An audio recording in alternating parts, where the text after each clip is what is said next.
The air buzzed with tension as Alex adjusted his suit, a relic of Earth's outdated business customs.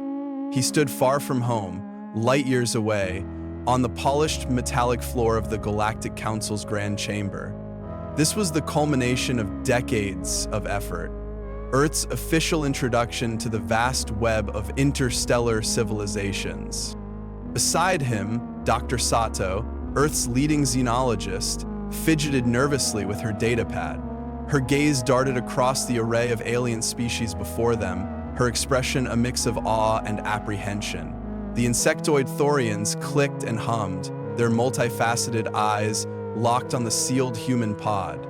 The plant-like Malorians swayed rhythmically, betraying a shared unease, while the Varix expions, composed of shimmering energy, pulsed erratically in their containment fields. The chamber's AI broke the heavy silence, its voice cool and precise. Initiating first contact protocol. Human delegation, depressurize the pod and proceed. Alex exchanged a resolute glance with Sato and nodded. The pod hissed as its oxygen-rich atmosphere vented into space, a lethal mix for every other species present. He stepped forward, his polished shoes echoing on the chamber floor. The alien's reaction was immediate. The Thorians shrieked, their antennae flailing wildly. The Malorians recoiled, their chlorophyll-rich bodies paling visibly, and the Varax emitted bursts of chaotic energy. A cacophony of voices erupted. "Biohazard!" a Thorian hissed, its translator struggling to keep pace. "Contain the contamination," the Malorian elder intoned, their voice rustling like dry leaves. Chaos consumed the chamber. Alex raised a hand, his universal translator scrambling to convey his words in terms the council might understand. "There is no danger," he urged. "What is toxic to you is essential for us. It's our life force." But panic had already taken root. Security droids materialized, their energy whips sparking just inches from Alex. Alex felt like a leaf being pushed one way and then the next, pressed down in the dirt of Port Temra. "Quarantine protocols engaged," the AI announced coldly. An energy shield snapped into place around the human delegation, sealing in their remaining breathable air. Alex's heart sank as he watched the council members retreat, their expressions a mix of fear and disgust. Years of preparation and countless simulations had disintegrated in a single moment. Sato's voice broke through his spiraling thoughts. "Alex," she whispered, pale and shaken. "Our oxygen reserve is limited, barely enough for 6 standard cycles, about a day and a half of Earth time." "We need to explain," Alex said through clenched teeth. "They have to see that we're not a threat." Compass tech, that's what you have. You don't need this." Turning to the security droids, he demanded, "AI, connect me to the council immediately." "Communication channels severed. Quarantine protocols dictate total isolation," the AI replied. Frustration surged through Alex. "We're not carrying diseases or pathogens," he argued. Then, with chilling clarity, the truth dawned on him. To species intolerant of oxygen, humans themselves were the biohazard. Sato's eyes glimmered with an unsettling mix of fear and curiosity. "Alex, think about it. What if their biology is fundamentally different? Could our oxygen help them?" Sato,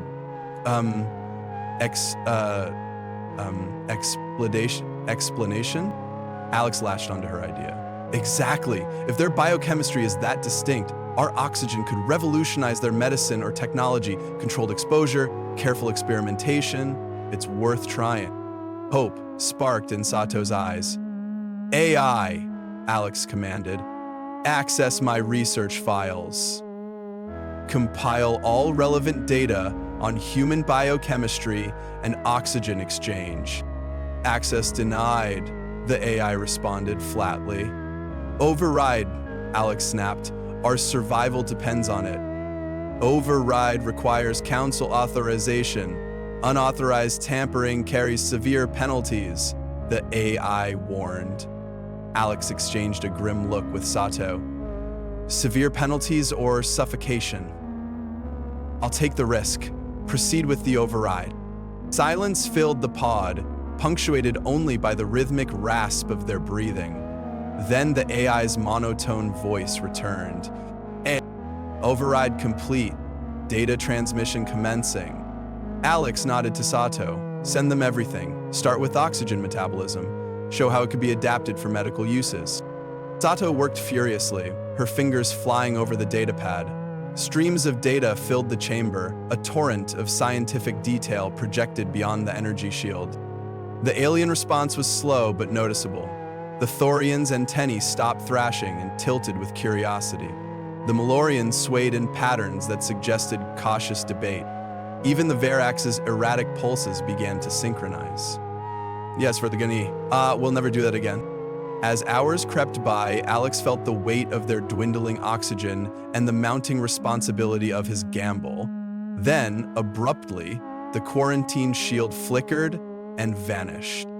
A single figure emerged from the council, a Thorian with a gleaming exoskeleton, their status as a high-ranking medical officer unmistakable. You call it life-giving molecule, the translator relayed, its tone tentative. It disrupts our biology but shows potential for healing. Permission to experiment under controlled conditions is requested. Alex exhaled, a mixture of relief and determination coursing through him. First contact was salvageable, just not in the way anyone had imagined.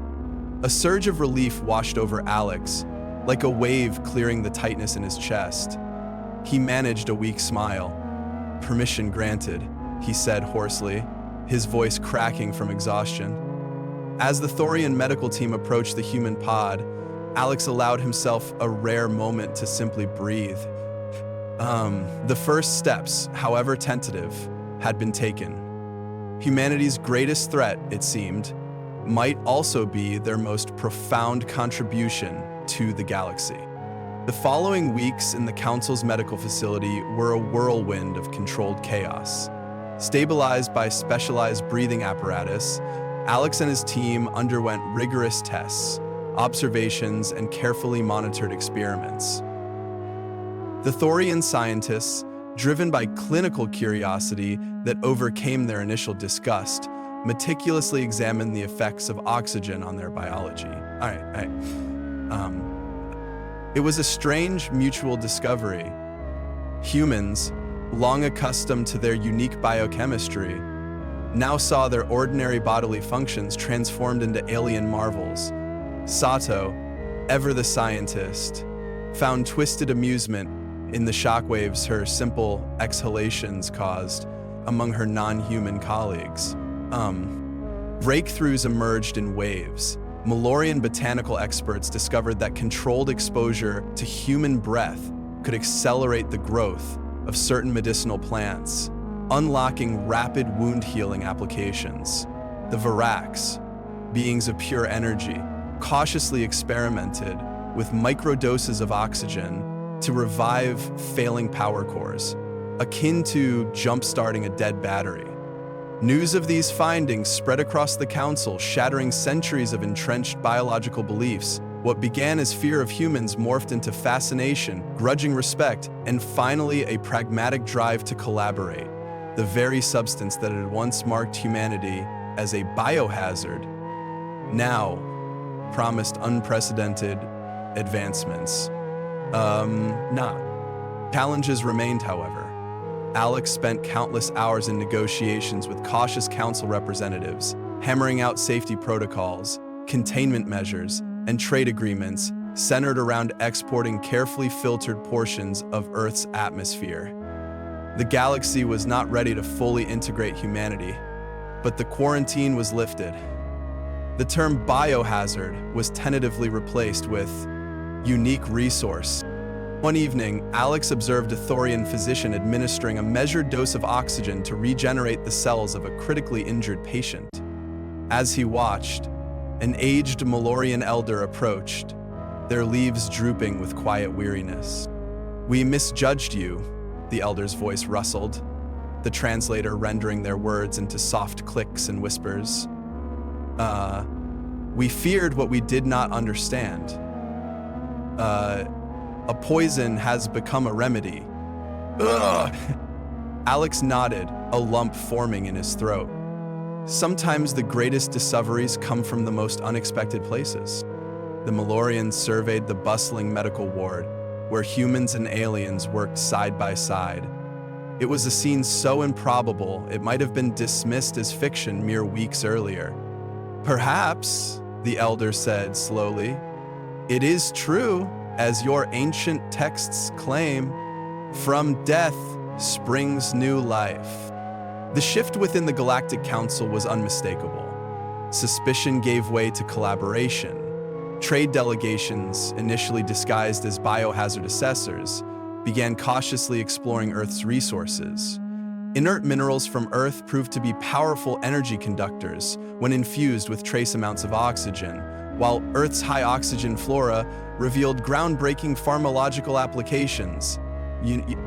Alex, now regarded as the ambassador of a dangerous resource, became the linchpin in this burgeoning trade network, overseeing the extraction, filtration, and transportation of Earth's atmosphere became his domain.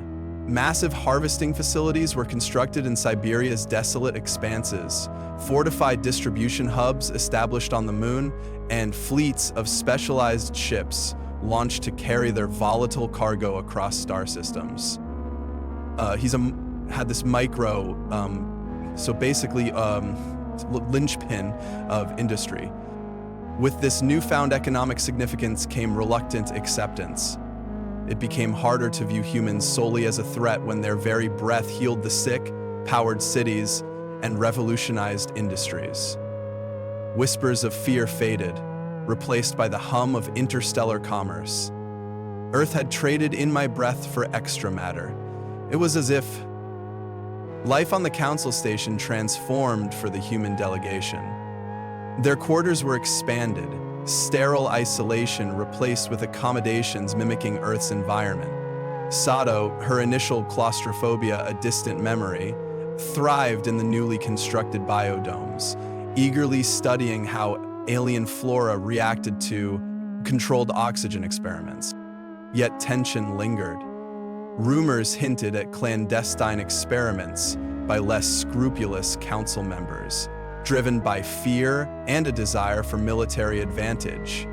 Alex knew humanity's oxygen-based contributions could easily become a strategic vulnerability. One star-lit cycle summoned by the enigmatic Varax delegation, Alex stood in a dimly lit chamber. The Varax pulsed brightly, their energy rippling like an aurora. Volanderer unconsciously poured fresh air through the portal. "Your kind traffics in a volatile force," their collective voice echoed, bypassing the usual translator distortions. "Life and death in a single breath. It brings balance, but invites discord." Alex met their gaze steadily, his diplomatic training grounding him. "You're right. Oxygen can be a weapon, but it can also drive progress. The path the galaxy takes is for all of us to decide." The Varix pulsed in a pattern Alex could only interpret as amusement, or perhaps calculation. "We observe," they intoned. "We wait." Years turned into a decade. Humanity's integration into the Galactic Council was gradual but undeniable. Oxygen networks spanned star systems. Human scientists and engineers became sought-after innovators, and Earth evolved into the lungs of the galaxy. Alex, now weathered with silver in his hair and lines etched on his face, remained the reluctant symbol of humanity's place among the stars. Earth's landscapes were dotted with oxygen harvesters, balancing planetary preservation with galactic demands. Cleaner energy technologies flourished as humanity ensured their world could breathe, even as they became the galaxy's life source. Then came the summons. The Galactic Council sought to bestow upon Alex their highest civilian honor, a rare symbol of interspecies cooperation.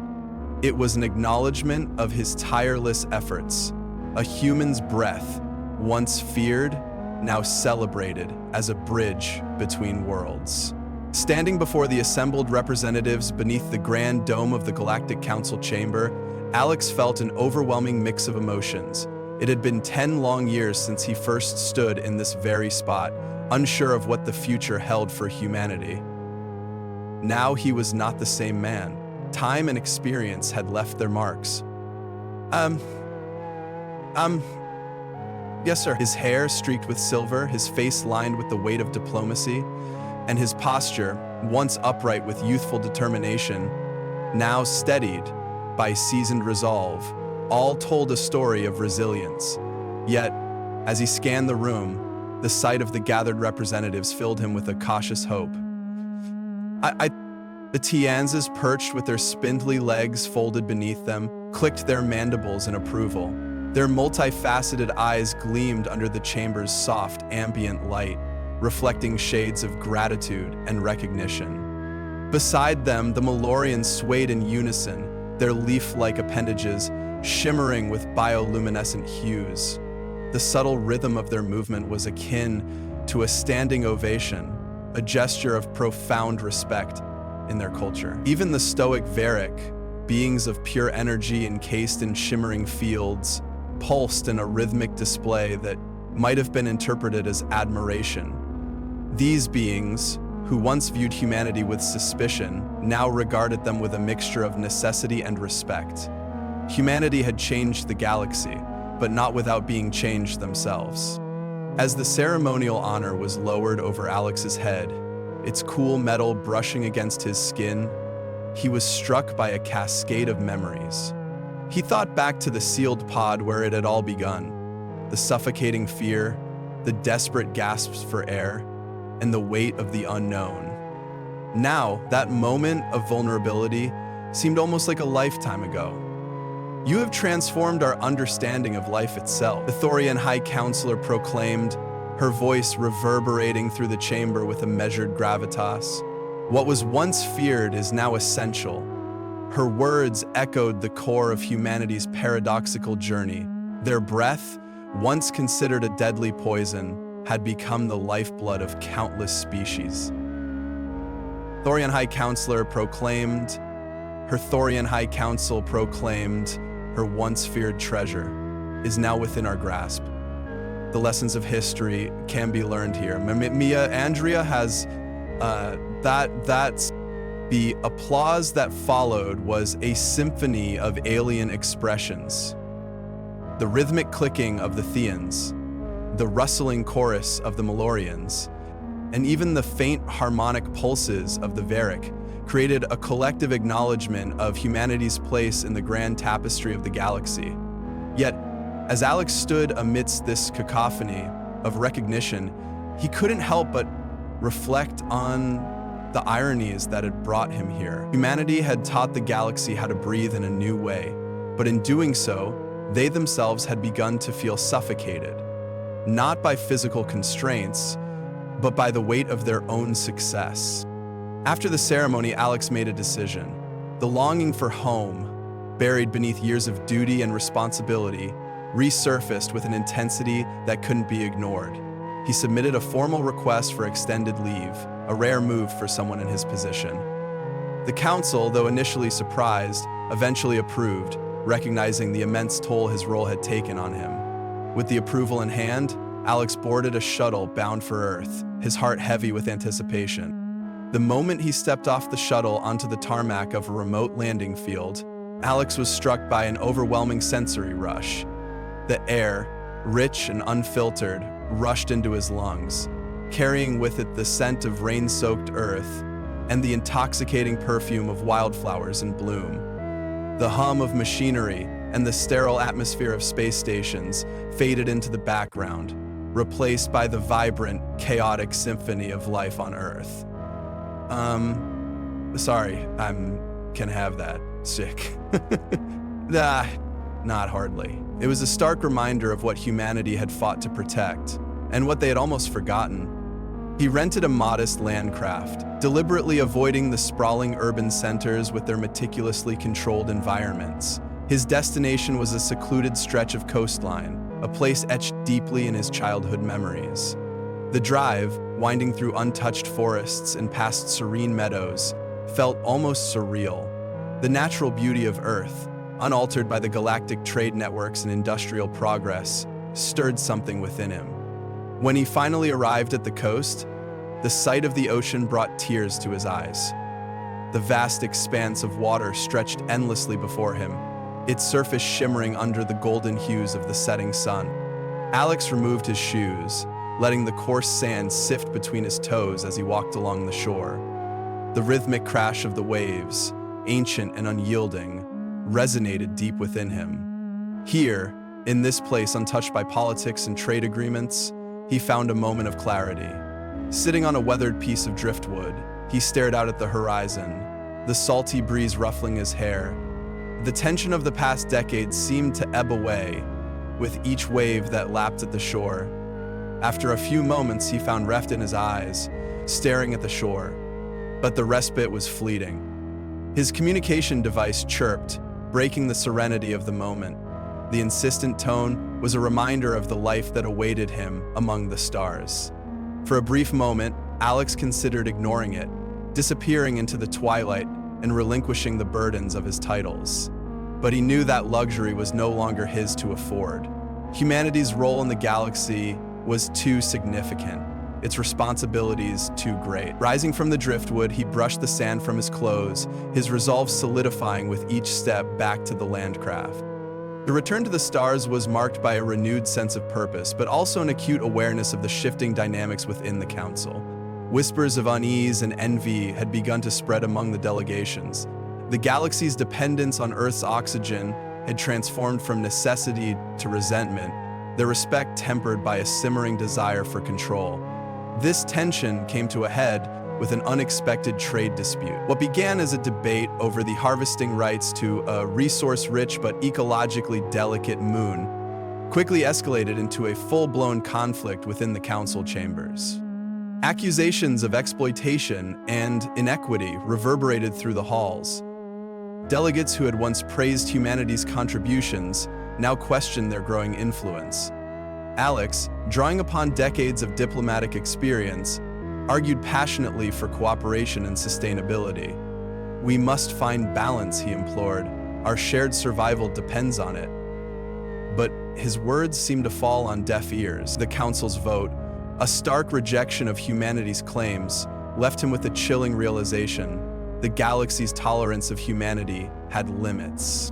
Retreating to his quarters, Alex grappled with the implications of the council's decision. Humanity, once seen as a vital resource, was now viewed as a threat. In an emergency meeting with Earth's leadership, President Nakamura voiced the collective concern. "They use our gifts to undermine us," she said, her frustration palpable. "We cannot allow ourselves to be marginalized." Dr. Sato, typically reserved, offered an unexpected insight.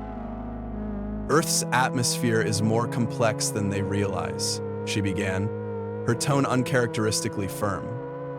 "The oxygen they receive is purified for transport, but the raw atmosphere contains trace elements unique to our planet." Understanding dawned. Alex leaned forward, his mind racing. "We could adjust the output?" he proposed cautiously. "Not an outright cut, that would be seen as an act of aggression, but subtle modifications, enough to disrupt their reliance, to remind them that Earth's breath is not so easily replicated." In the silence that followed, the weight of their decision hung heavily in the air. Humanity's next move would shape not only their fate, but the future of the galaxy itself. If you enjoyed this video, make sure to hit that like button and subscribe for more.